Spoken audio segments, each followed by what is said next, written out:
Hello everyone, and this is part 2 of the reading of the Ballad of Anatole Fournier from my latest book, Murder on All Hallows Eve and Other Short Stories. So I will continue where we left off and finish the story from there. Well, the French are trying to do that at home. Who is going to help them? I was hoping the United States will. Therefore, I beseech you, Mr. President, one more time, will you please help my former homeland, and a philosophical brother of the United States? Our countries were brothers in arms at one time. There is still a chance for this to be. The people of the United States want to help our French brethren, and likewise. Such an act would not be in vain. I promise you that. Unfortunately, President Washington ignored Anatole's compelling plea and chooses to side with Great Britain and remain neutral during the French Revolution. This caused Anatole to become a full supporter of the Jeffersonian Democratic Republicans. For example, when Anatole found out that Mr. Adams was running for president, he wrote harshly about the man, calling him repugnant, wan, feeble-minded, and a monarchist. Even once Mr. Adams became president, Anatole continued his attacks on him as a monarchist in his newspaper throughout his columns and by publishing cartoons made by Jefferson supporters. Occasionally, he received anonymous letters that supported material for him regarding bombastic remarks against him.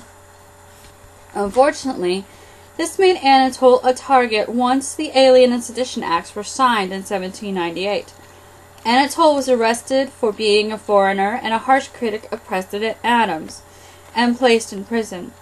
All that Anatole could think about was his wife, child, and father, all probably dead now because they had been captured and guillotined. He thought about his paper and his life in America. Oh, the anger he felt against his president. He felt betrayed by his country, by his new country, because he felt his rights had been taken away. Just like they would have been by Robespierre. However, 3 years later, he received a pardon, thanks to newly elected President Jefferson's initiative to dissolve the Alien and Sedition Acts, and he was free to walk again. Anatole wandered the streets, looking for his store, which he found had been burnt and destroyed. Painted in red letters across the door and parts of the windows that still existed were Jacobin and traitor and Jeffersonian and French lover. He began to cry at the sight of his poor, demolished printing shop and the insults that covered it. He thought of rebuilding it. However, he decided that he would begin anew.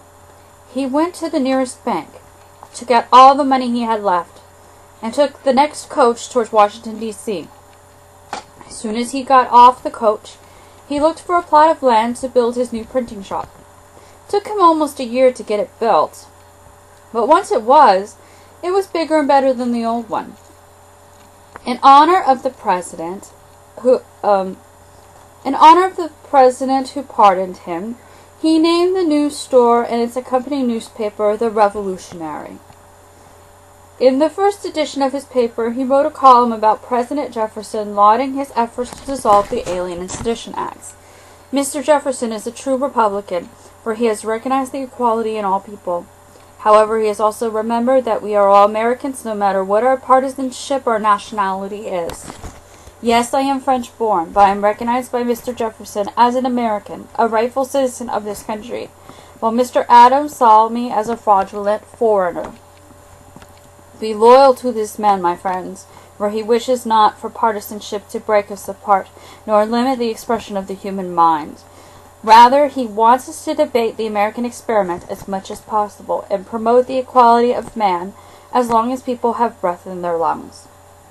Freedom is worth fighting and debating over, especially freedom of speech and expression, which is a right we have earned through our perilous journey from war to peace.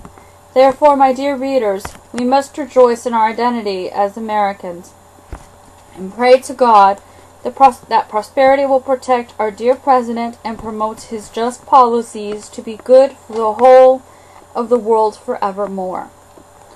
Long live President Jefferson. This article got Anatole an invitation to one of President Jefferson's state dinners at the President's mansion. He dined on fine French food and wine and spoke with the other guests. Jefferson lifted his glass and to toast Anatole for his courageous writing, example of true American values in the spirit of the Revolution. To this, everyone drank with glee and enjoyed their meal until it was time to go home. The end. Well, thank you for watching these two videos regarding me, Danielle Swisher, reading The Ballad of Anatole Fournier, which is one of the short stories featured in Murder on All Hallows Eve and other short stories. And remember, you can get this book from Amazon.com in paperback version or Kindle. The paperback version is $15. The Kindle version is $9. And it's free if you have Amazon Prime. The Kindle version.